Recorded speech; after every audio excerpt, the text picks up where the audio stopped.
खबर शामिल करते हैं डिस्ट्रिक्ट बिहाड़ी से। डिस्ट्रिक्ट ब्यूरो चीफ की रिपोर्ट के मुताबिक पासबान डेमोक्रेटिक मूवमेंट पाकिस्तान और Pasban media group of journalist Pakistan के सरबराह मरकजी चेयरमैन मियां मोहम्मद जीशान नवाज एडवोकेट ने मीडिया नुमाइंदगान से गुफ्तगू करते हुए कहा कि नर्सेज या सिस्टर कौम की वो बेटियां हैं जो हमारे मुश्किल वक्त में जब हम अपने प्यारों को तशवीशनाक हालत में एमरजेंसी लेकर जाते हैं और ये हमारे मरीज़ों को अपना समझते हुए उनकी देखभाल करती हैं। नर्सेस के आलमी दिन पर उनकी खिदमत का एतराफ़ करते हुए Pasban media group of journalist Pakistan सलाम पेश करता है और अपने हमवतनों से कहता है कि उनकी इज़्ज़त और एहतराम का ख्याल लाजमी रखें जैसे अपनी माओं, बहनों और बेटियों का रखा जाता है।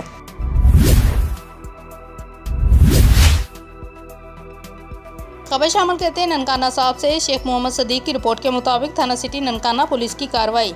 सरगर्म चोर बाबर प्रिंस गिरफ्तार, 2 मोटरसाइकिल और 5 साइकिल बरामद।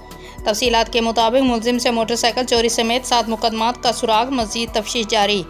DPO एजाज रशीद की SHO बूटा डोगर और हमराई टीम को शाबाश। सरगर्म चोर की गिरफ्तारी पुलिस टीम की पेशावराना महारत का नतीजा है। अवामी और जानो माल के तहफ़्फ़ुज़ के लिए दिन रात मसरूफ़ अमल है। DPO एजाज रशीद।